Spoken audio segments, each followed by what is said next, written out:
Our story begins in a game world called Brave of Asterisk. It's an RPG where players become Alan, the hero of the game, and battle demons. But here's where things get crazy. A young man collapsed from stress and died after working too hard at a brutal company. But death wasn't the end of his story. Instead, he was reincarnated into the world of his beloved game, Brave of Asterisk. Now he's just Silva, a gate guard stationed in the capital city called Zalencia. Compared to his old job, this new life is basically a vacation. He gets paid to stand around and admits it's a shame he's not Alan, the real hero.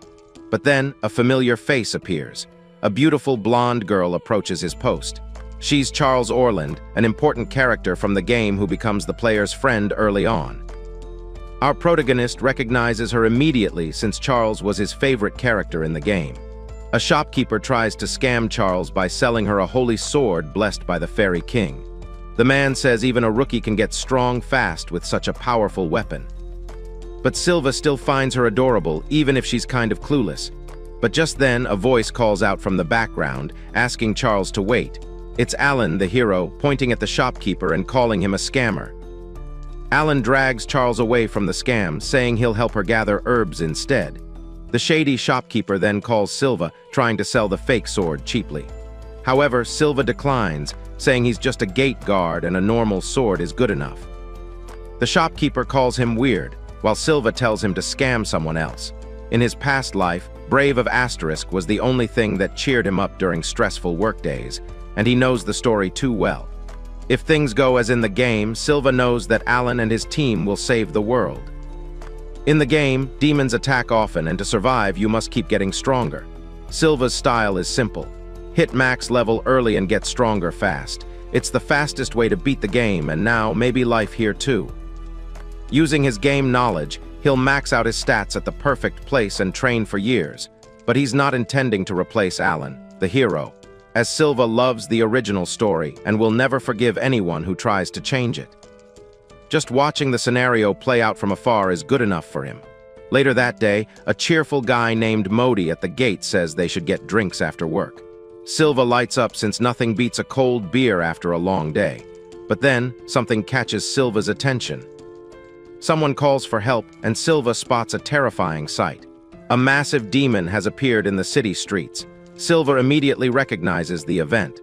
This event, called the Wedge Day, happens about a month before the main story begins. During Wedge Day, demons team up and launch a rare joint attack on the kingdom. Seeing the demon, the guards jump into action. Modi shouts for them to hold it off until the hero comes. Meanwhile, Silva notices the demon is only level 1, meaning it's not that strong. But it's also not weak enough for regular soldiers to handle. Taking it down wouldn't be hard for Silva, but he has to be careful not to disrupt the game's scenario. The best move would be to stall the monster until the hero shows up. Suddenly, Silva sees the demon strike Modi.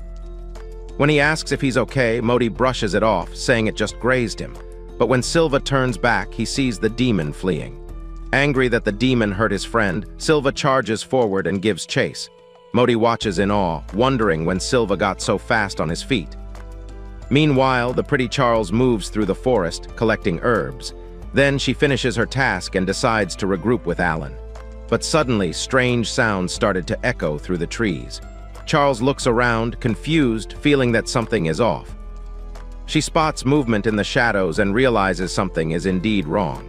At the same time, Silva chases the demon, wishing he had sliced a leg to slow it down. The creature runs fast through the forest, forcing him to keep up. The chase brings Silva to Charles. But he quickly ducks behind a tree, confused about why she's there. Silva figures he needs to compose himself and think back to the game's scenario. According to the story, Charles doesn't die during this event, so with that in mind, Silva tells himself it's going to be okay since she's not supposed to die here.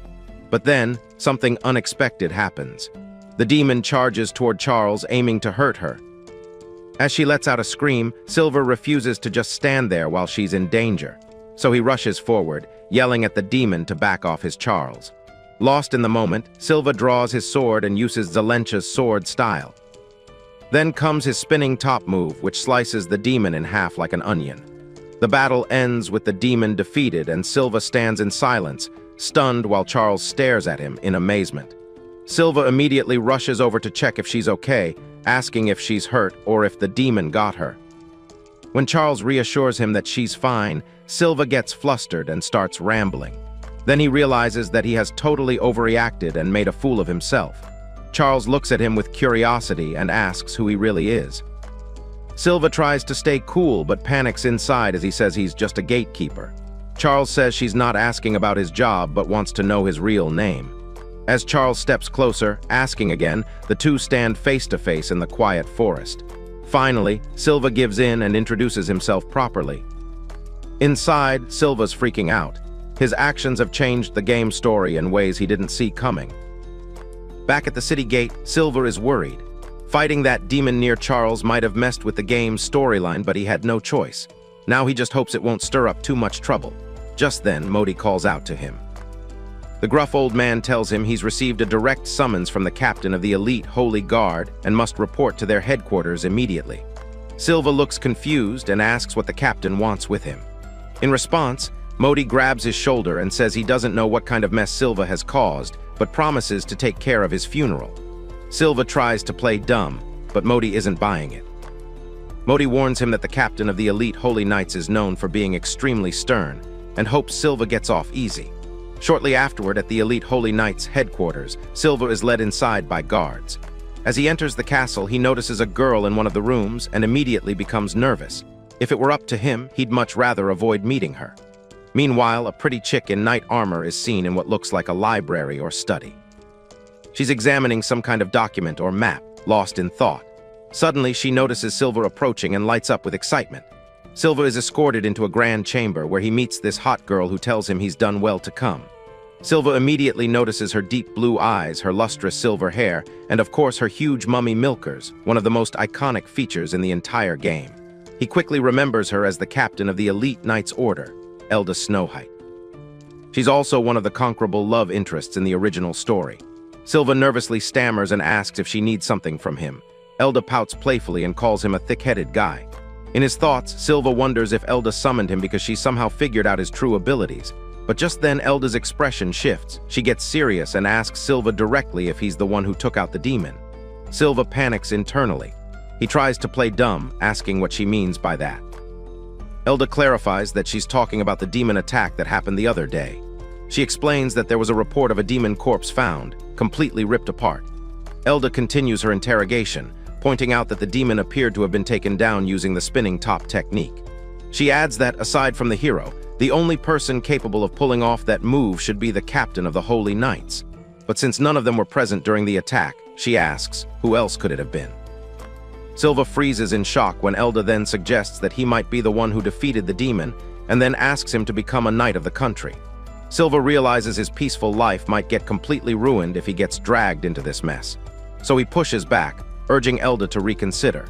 He insists the hero might have been the one who actually defeated the demon. Elda calls him naive, tapping her hand impatiently as she explains. She says the hero is duty-bound to report all demon suppressions to the country, and yet the only person unaccounted for in the defeat of that spider creature is still unknown. She tells Silva it's time to face the truth and asks if he'll behave himself by joining the Knight's Order. Still, Silva refuses to admit anything. He insists this isn't happening and says he won't stand for it. Elda grows frustrated when Silva points out that she doesn't have any solid proof to back her claims. She then asks why he's so against the idea of joining the Knight's Order. Deciding to sweeten the deal, Elda lays out all the benefits of joining the Knights.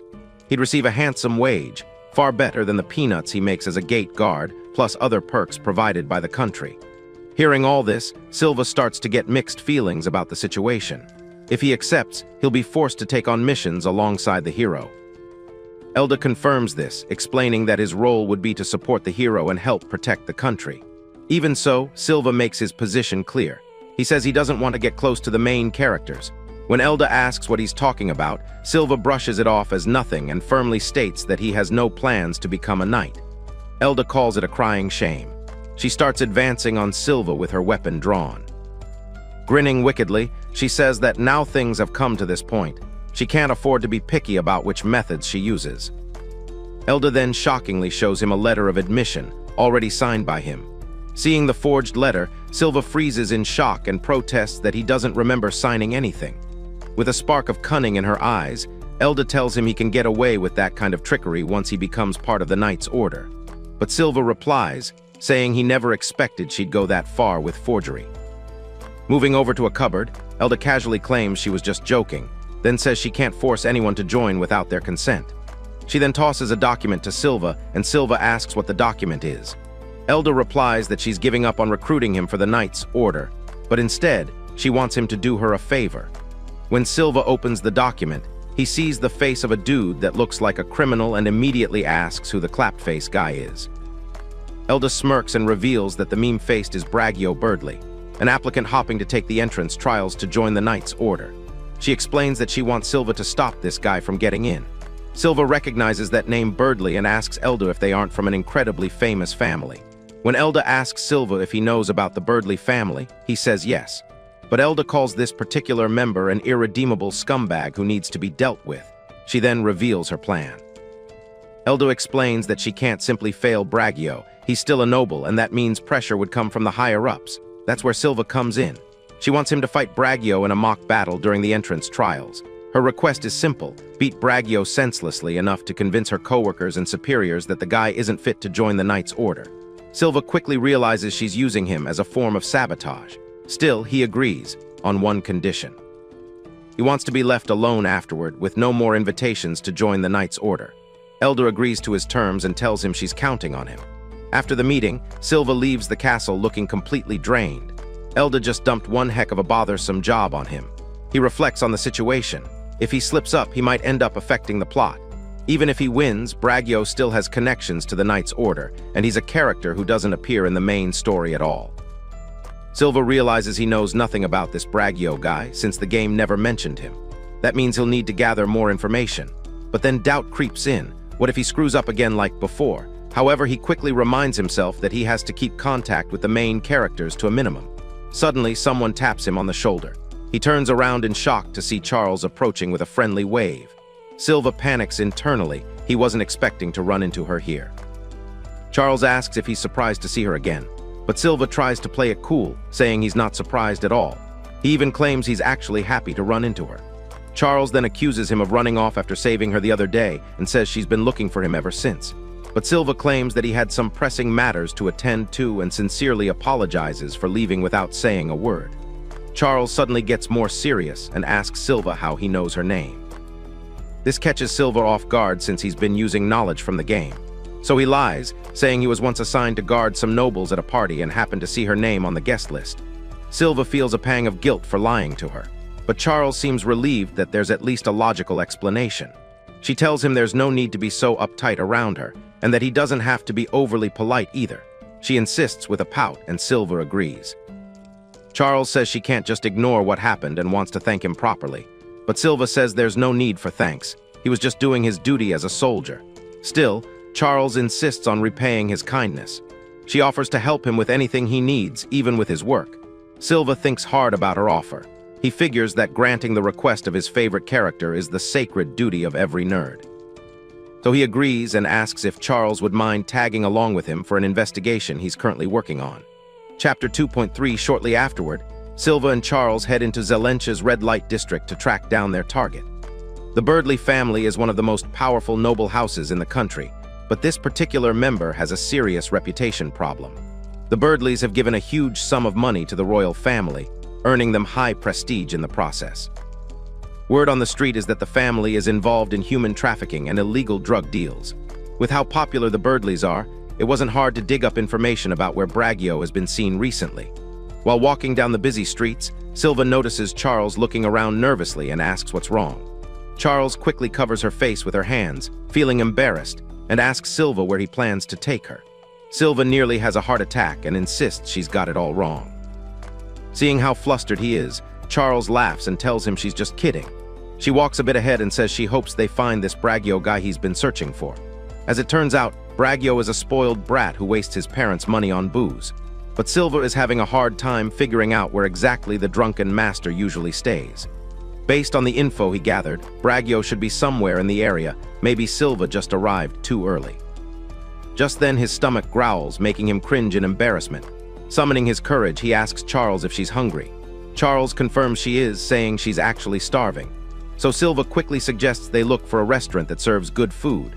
Charles then points in a direction, saying she can smell something delicious coming from there. Once they arrive at the eatery, Charles takes a bite of her hamburger and her eyes light up with pure joy. Silva watches her eat and thinks to himself how unexpected this is. Charles comes from a noble family, but it's clear she absolutely loves hamburgers. With both hands holding the hamburger, Charles complains about not getting a proper bite and how sad it makes her. Silva notices and points out that her hands and mouth are smaller compared to his. But Charles shrugs and says it's not all bad, at least she gets to enjoy the bun part too. Silva watches as she happily munches away, thinking about how she eats hamburgers. He finds it so adorable, he feels like he's about to pass on to the afterlife, just from witnessing his favorite character's cutest habits. A few minutes later, Charles finishes eating and shifts back to business mode. She thanks Silva for the food and asks where they'll be heading next. Silva realizes it's already gotten pretty late. So he tells Charles he thinks it's best if he continues the investigation alone, since the red light district gets dangerous at night. Suddenly, a loud voice cuts through the restaurant. Someone shouts, "Hey!" and Silva turns to see a group of scarecrow-looking thugs surrounding their table. The hunch of the misfits steps then forward with a menacing glare and asks the restaurant owner if there are any spare tables on the second floor. Everyone in the restaurant starts whispering. Word is the guy had snapped at someone just the other day over slow service and even threw a glass. There are also rumors that he's been forcing himself on girls. The shop owner, clearly panicking, approaches the scoundrels and explains that the restaurant is at full capacity. But the leader, annoyed, shouts at him for not having a table ready. The leader then proudly announces his name, Braggio Birdley, and says the restaurant should be honored to be blessed by his presence. Braggio demands that if there are no spare tables, then they better make one for him. The restaurant owner nervously apologizes and tries to accommodate the troublemaker. Meanwhile, Charles looks confused and asks Silva if this isn't the guy he's been searching for. Silva confirms it is and calls Braggio an utter dirtbag, just like everyone said he'd be. At the same time, Braggio insults the shop owner, calling him useless trash, and says he'll just hit up another restaurant. But just as he and his crew are about to leave, Braggio spots Charles sitting with Silva. With a creepy smile, he approaches their table and locks eyes on Charles. He asks if they've met before. When Charles doesn't respond, he pushes further, asking why she's acting so cold. He claims they met at a noble's party the other day. Charles looks puzzled and says she doesn't remember meeting him. That sets Braggio off. He screams, demanding to know how she could not recognize him. Then the creep leans in closer and says he's about to take his sweet time making sure she remembers him. Braggio compliments her beauty, claiming it's well known across high society. He adds that he's always wanted the chance to get closer to her. Meanwhile, Charles looks extremely uncomfortable as he invades her personal space and then firmly says she's not interested. Silva watches the situation unfold, his anger steadily building. He thinks to himself that the lowlife has some nerve openly hitting on Lady Charles like that. But the sleazy noble doesn't take no for an answer. He suggests they head somewhere more private for some top-tier fruit juice and the finest food and wine. But Charles, politely but firmly, says she's not old enough to drink yet, trying to deflect his advances. Braggio gets a disgusting look in his eyes as he angrily stares at Charles. He then notices Silva standing protectively behind her and sneers, asking if that's her bodyguard over there. Before Charles can respond, Silva calmly steps forward and announces that he is the loyal guard of Lady Charles. Silva winks, knowing that by claiming to be Charles' bodyguard, he now has every right to protect Lady Charles without holding back. As Charles backs up Silva's story, confirming, yes, he is her bodyguard, Braggio bursts into laughter. He mocks Silva, asking if Charles really expects someone with that bland, background character face to protect a noble. Silva, on the other hand, gives a fake smile, but deep down, he's seriously tempted to lop this guy's head off right then and there. Braggio doesn't stop. He mocks Charles next, saying her family must be running low on staff, then teasingly offers to lend her one of his men. The situation escalates when the noble calls for his guards, and several intimidating men appear, surrounding Silva and Charles. Braggio brags that his guards are all elite former holy knights, handpicked by House Birdley, and then smugly tells Charles and Silva to feast their eyes on his prized fighters. However, Silva finds it pathetic seeing former holy knights now working as bodyguards for a few gold coins. Just then, Charles tugs on Silva's sleeve and quietly suggests they leave. This made Braggio laugh sarcastically, wishing her good luck getting home in one piece with such a weak bodyguard. But then Charles surprises everyone. She turns around and calmly states that Braggio's ugly guards don't even come close to standing at Silva's level. Once they step outside the eatery, Charles apologizes to Silva, saying she just got pissed off watching them mock him like that. Silva gets a little embarrassed, realizing Charles really did get mad on his behalf, and admits she's making him blush. He also acknowledges that maybe the situation went a little too far, but it's perfect. Turning to Charles, Silva asks what she wants him to do about those guys. Before Charles can respond, Braggio's men reappear.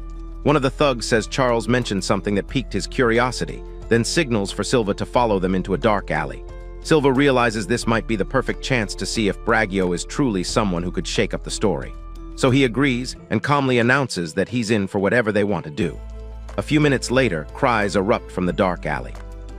Silva has already beaten the weak thugs to a pulp, tied them up, and is now interrogating them, demanding they spill everything they know about Braggio's crimes. Panicking, the thugs agree and begin revealing the full scope of Braggio's criminal activities. From the interrogation, Silva learns that Braggio is involved in illegal drug dealing, blackmail, threats, and even home invasions. The guy is absolute scum. But one of the thugs insists he's not done. There's still more to reveal. The thug then reveals Braggio's master plan. He says Braggio is trying to gather dirt on the captain of the Knight's Order. Once he joins the organization through the entrance trials, he plans to use that information to gain complete control over the Knight's Order. Silva realizes the gravity of the threat. Braggio doesn't just want power, he wants to make the Knight's Order answer directly to him. If that happens, the lives of the townspeople will be in danger, and the entire country will rot with corruption. Silva decides he has to stop the plot from straying off its natural course, one way or another. He then warns the thugs not to breathe a word about what happened here. In return, he promises not to tell anyone they got completely beaten by him. Finally, he commands them to go back and make up a false report, something about them beating him easily or whatever excuse will keep Braggio off their backs. But then, Charles appears. She looks at Silva and asks how he became that strong. She says she saw him easily wipe out a demon earlier, and no regular soldier is capable of doing something like that. But Silva quickly comes up with a cover story. He lies to Charles, saying he spent years hiding out in the mountains, training. According to him, it was tough, monsters everywhere, and he nearly died every single day. But thanks to that grueling experience, he got stronger. Charles seems impressed and asks if she would get strong too by doing the same kind of training. But Silva reassures her she doesn't need to resort to such perilous methods. He tells her she'll get stronger without going through all that. This made Charles smile, and she says if that's how Silva feels, then she'll trust him. Later, as they continue walking down the street, Charles casually says she's hungry and asks if Silva going to treat her. Silva replies saying, of course, since every nerd is duty-bound to treat their favorite after all. Finally, the day of the entrance trials for the Knight's Order arrives. The announcer explains that the first exam will be a mock battle. He adds that the matches are determined by lottery, and winners will move on to the next phase of the exam. Just then, Braggio spots Silva among the candidates and recognizes him as that dull-looking bodyguard from before. Silva greets him with a smile, saying he didn't expect to see him there. Braggio replies that he could say the same, and then casually mentions that his bodyguards informed him how they beat Silva like a useless thief. But then Braggio narrows his eyes and comments that Silva doesn't look like someone who got a good beating. Smiling sheepishly, Silva lies and says he went to a church afterward and bought a healing potion, though it cost him quite a bit. Braggio mocks Silva, saying he probably struggled just to afford a basic healing potion, and calls him a penny pincher. Then he proudly shows off his expensive armor, bragging that it's made from orichalcum ore, one of the rarest materials around. Just then, the exam begins. Silva and Braggio are called to the center of the training grounds for their match. Braggio then laughs maniacally, calling Silva an unlucky fellow. He says he never imagined Silva would actually end up as his opponent in the trial. Turning to the examiner, Braggio asks what would happen if he accidentally murders his opponent. The examiner replies bluntly that it would lead to immediate disqualification. Braggio sighs in disappointment, then turns back to Silva with a smirk and says he's narrowly escaped. The match begins, and Braggio suddenly charges forward, ready to strike. But Silva casually flicks his finger, causing Braggio's sword to magically slip right out of his hand. Braggio looks surprised for a moment, but quickly recovers and brags that Silva would have lost if the hit had connected. While he blabbers on, Silva analyzes the situation. If he lands a strong hit, Braggio might actually die. But if he holds back too much, that expensive armor of his will probably deflect the blow. Clutching his hand nervously, Bragio asks Silva if he's not going to attack. Silva smirks and suggests he could just return the favor by attacking the same way Bragio did earlier.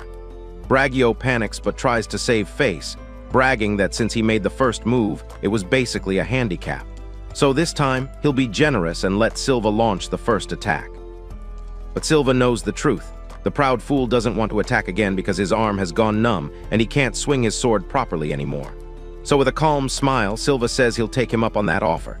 Silva strikes immediately with devastating precision. Bragio barely manages to block the attack but crashes hard to the ground. Silva then calmly teases him, asking if he tripped. Red-faced and embarrassed, Bragio mutters that yes, he tripped. Struggling to get up, Bragio insists he hasn't gone all out yet. He shamelessly claims Silva just had one lucky break after another and has only managed to survive by chance. But at that moment, Silva decides it's time to end the fight with the technique he didn't want to use in the first place. With his sword in hand, Silva activates his magic enhancement ability. It's explained that magic is essentially one's inner mental energy. If you clad your body in it, you become as strong as steel. If you clad your sword in it, it can slice through iron as easily as butter. However, most people go their entire lives without ever sensing magic, let alone using it. To become a hero, one must be capable of freely manipulating magic. Silva casually asks Bragio about his fancy orichalcum armor, and Bragio demands to know why he was asking. However, Bragio can tell something has changed about Silva. His whole presence feels overwhelming.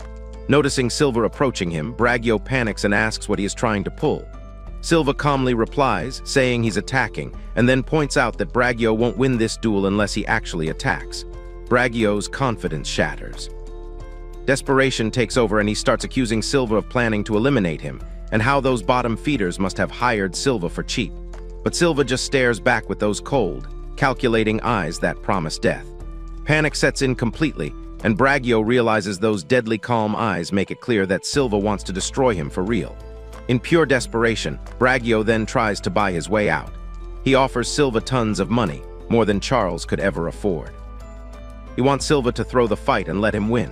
But then Bragio makes his fatal mistake. He starts talking about giving Silva pretty baddies that are way hotter than Charles. Silva's demeanor shifts instantly. His voice turns ice cold as he asks Bragio to shut his trap and then warns him to never mention Charles' name again. Silva's had enough games. He raises his magic-enhanced sword and unleashes his signature technique, Zelencha's sword-style white waterfall. The attack explodes forward like a torrent of pure destruction. The magic-enhanced blade cuts through Bragio's precious orichalcum armor like it's made of paper. All that expensive gear he bragged about gets shredded to pieces. Bragio crashes to the ground, completely defeated, while Silva stands victorious, having accomplished his mission perfectly. The entire crowd stares at Silva in amazement. The announcer then loudly declares Silva the winner as everyone's chattering excitedly about the incredible technique they just witnessed.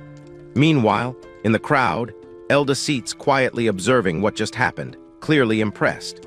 Silva starts to sweat nervously looking around the boisterous crowd as he realizes he might have drawn too much attention to himself.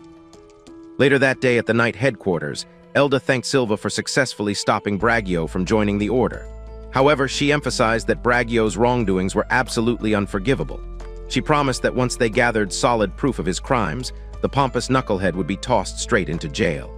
Silva grinned wickedly, saying he was counting on the captain to follow through. In his mind, he felt relieved that it was finally time to make that scumbag pay for insulting Charles. Since he has completed his part of the deal, Elda tells Silva that from now on, she won't invite him to join the Knight's Order anymore. Silva lights up with relief. This is exactly what he wants to hear. At last, his peaceful days are finally coming back. But on a more serious note, Elda asks if he's really sure about this decision, wanting to be absolutely certain. Silva enthusiastically confirms that he has zero interest in becoming a knight. Upon hearing this, Elda's composure completely crumbles. She slams the desk and shouts that Silva should work for her as a knight. She desperately pleads with him, saying she wants to have him by her side. Silva panics, protesting that this is totally different from what she promised. Elda sighs and admits she needs to keep her word, while Silva, lost in thought, wonders how he never expected the spoiled brat Elder event to happen right now. Still, he gently pulls out a handkerchief and offers it to her. Elda sniffs and quietly thanks him, promising to wash it and give it back when she's done. After leaving the knight headquarters, Silva returns to his peaceful life as a gate guard. Some guards at the gate, noticing him, comment that he looks different from what they've heard about him. Meanwhile, Silva keeps his head down, trying to stay low profile for the time being. But when the guards start gossiping about another demon sighting, mentioning it's the third one this month, Silva's attention sharpens. His mind starts racing. The main story is set to begin soon, so maybe the increase in demon activity is connected to the plot. Silva reflects that he's already drawn way too much attention to himself, and he just hopes his recent actions won't twist the story in some unexpected way. Suddenly, a familiar voice calls out behind him.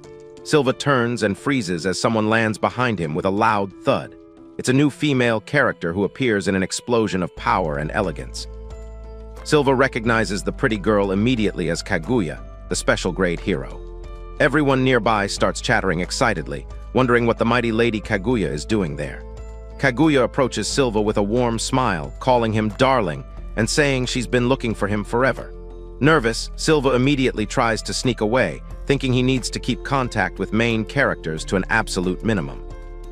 Kaguya grabs him by the collar, asking where he thinks he's running off to, leaving his dear wife behind. This Kaguya girl who showed up out of the blue is also a conquerable love interest. She's a non-standard being, the only hero granted the title of special grade. She's exceptionally skilled in magic, and word has it she once wiped out a level 4 demon, ripping it apart while laughing. She's basically humanity's trump card. But just like Elda, Kaguya knows about Silva's true abilities. Ever since she discovered them, she's been fixated on him for certain reasons. Yet in the game, Alan is supposed to be her soulmate. Kaguya smiles sweetly, saying fate must have brought them together here. Frustrated, Silva reminds her of the demons that have been showing up lately. He asks her to forget about him for now and focus on her hero's duties. But Kaguya simply replies that none of that interests her. Being with him, she says, is far more charming to her. With a disappointed look, Silva asks if she can really call herself a hero after what she just said. Kaguya cheerfully responds, saying of course she can. After all, she's allowed to be with him as his wife. She then casually asks when they should hold their wedding ceremony. Silva admits that talking to her feels like talking to a brick wall, even if her offer is strangely tempting. Kaguya then suggests they find an interesting cafe so they can enjoy some quality couple time and tea, just the two of them. Silva reluctantly agrees, but as he tries to slip away, Kaguya grabs onto him tightly, refusing to let him escape. Meanwhile, sometime later at the Holy Knights Order headquarters, Elda sits at her desk looking frustrated while staring at a paper. From the report, she deduces that the Holy Knights have failed yet again to catch the creatures. She regrets that if only Silva were with them, things might have gone differently. Calling out Silva's name softly, she stares sadly at the handkerchief he gave her. She reflects on how strange he is, but also acknowledges his strength. Even though she finds herself in a difficult position, she can't help but expect Silva to do something about it. In a flashback, Elda remembers the battle where she and Silva first crossed paths. In that battle, someone suddenly shouts that they've captured the hero, which is the worst thing anyone could hear on a battlefield. Given the overwhelming number of enemies during that battle, the panic is understandable. As the commander, Elda immediately calls for everyone to fall back while she stays behind to buy time. The situation looks dire, forcing them to request Kaguya's help to deal with the crisis. Until she arrives, it's Elda's duty to keep the damage caused by the demons to a minimum. There's still a bit of time before Kaguya reaches the scene, so Elda decides to whittle down the enemy numbers as much as she can. Suddenly, she is attacked as one of the demons lunges at her with deadly intent. She cries out in pain but manages to stab the demon, declaring that she has no intention of sacrificing herself for free. Her eyes burn with determination and her sword glows as she fights to protect her people. When she spots an opening, she charges at the demon with her blade, but the creature dodges easily, unfazed.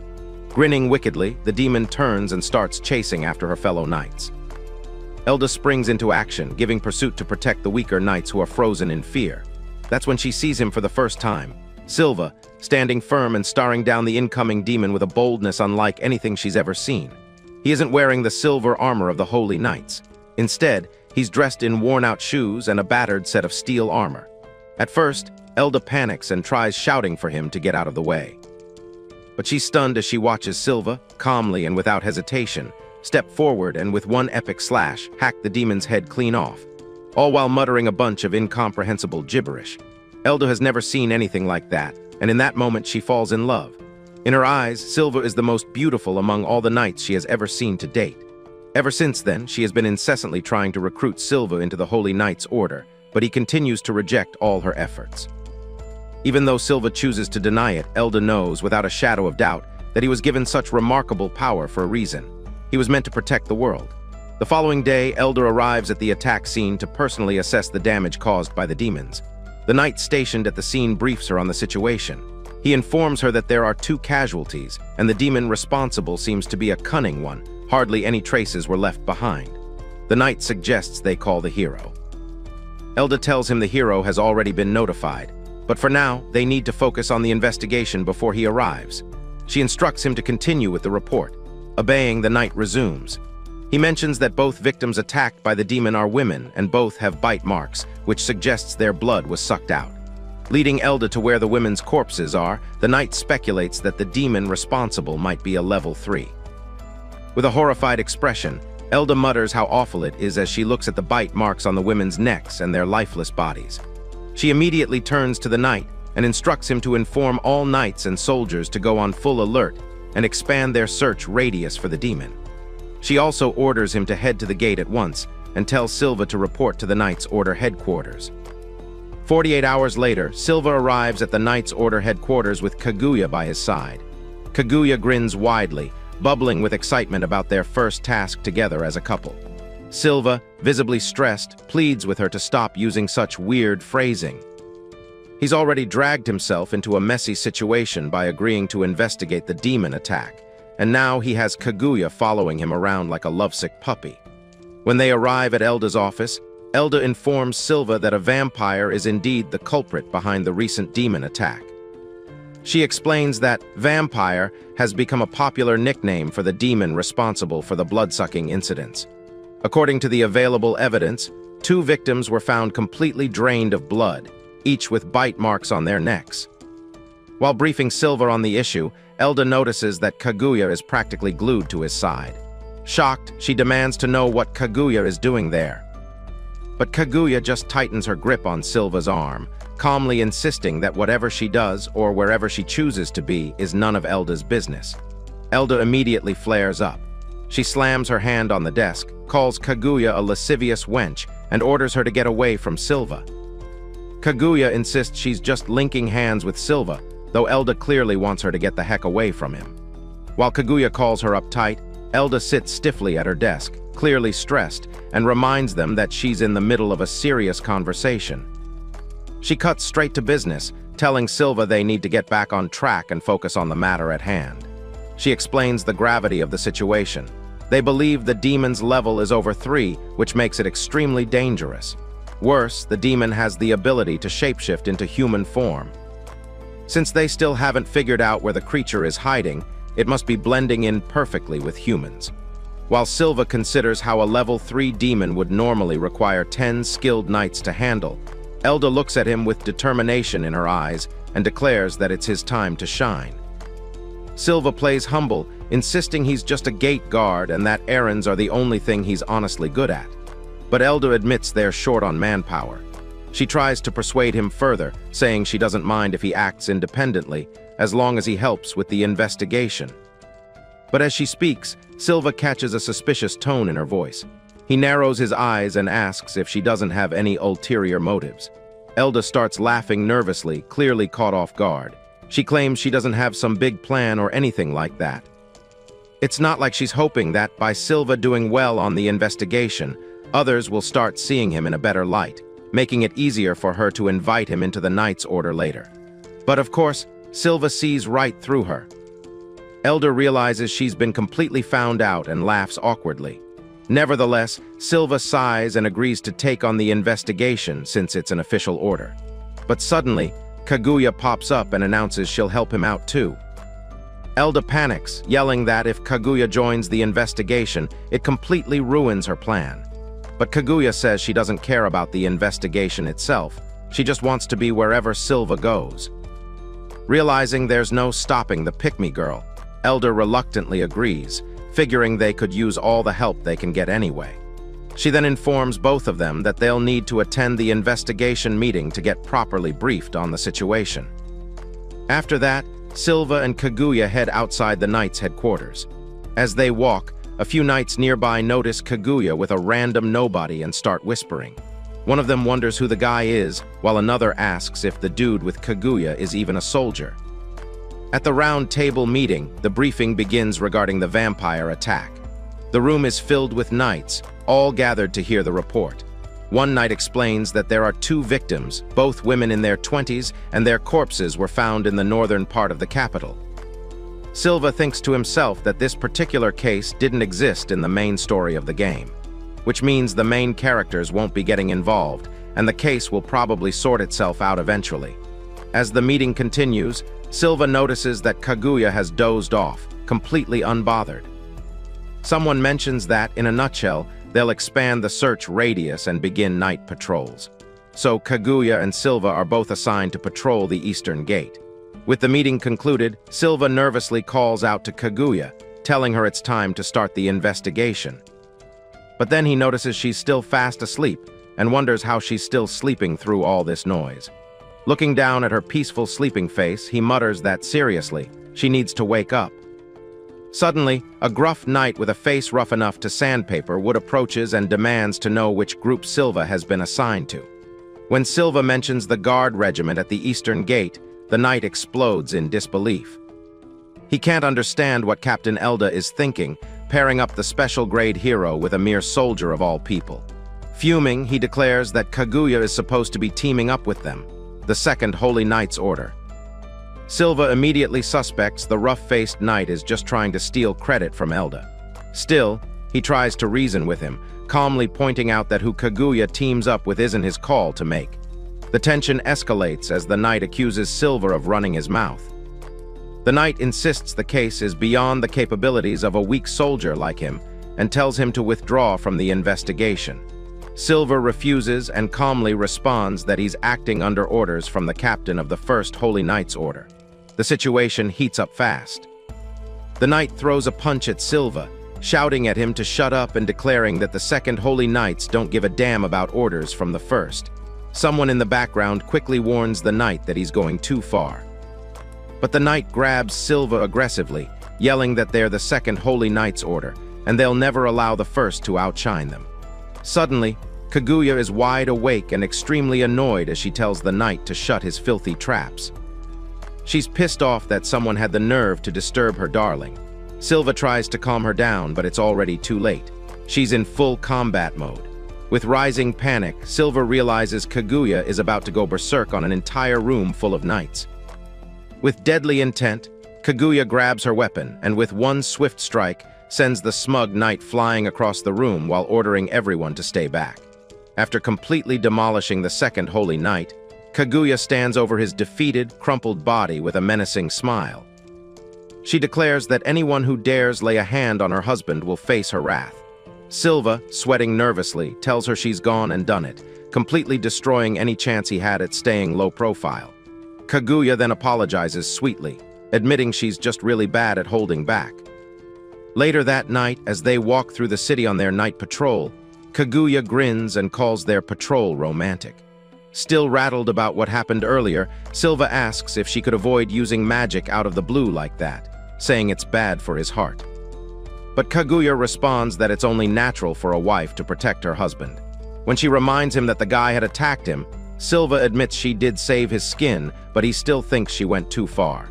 Kaguya then leans in close and says that since she protected him, she wants him to praise her. Silva just stares at her like she's speaking in an alien language. Noticing his skeptical look, Kaguya asks what's with the suspicious expression on his face. She continues her flirtatious assault, insisting she's not lying about her feelings. She says she loves him because of how he looks after others, because teasing him is fun, and most importantly, because of the strength he hides from the world. Kaguya adds that one day she wants to see him go all out, but Silva doubts that day will ever come. When he hesitates, Kaguya explains that responsibility is part of being strong. Silva quietly admits he doesn't really know about that, lost in thought as he reflects on what responsibility truly means. Just then, Kaguya floats slightly above the ground and points out how beautiful the moon looks. Silva's eyes widened, not just at the moon, but at how beautiful she looks in that moment. He asks where that observation came from. Kaguya playfully suggests that, hypothetically, if she said she was born from the moon, would he believe her? The question sparks a moment of reflection in Silva. He knows the truth about Kaguya. She was chosen as a vessel for secretive research aimed at harvesting magic from the moon. But in a twist of fate, the moon's magic transformed young Kaguya into the strongest warrior. With quiet certainty, Silva answers that yes, he would believe her. Kaguya then smiles and thanks him, this time with genuine emotion in her voice.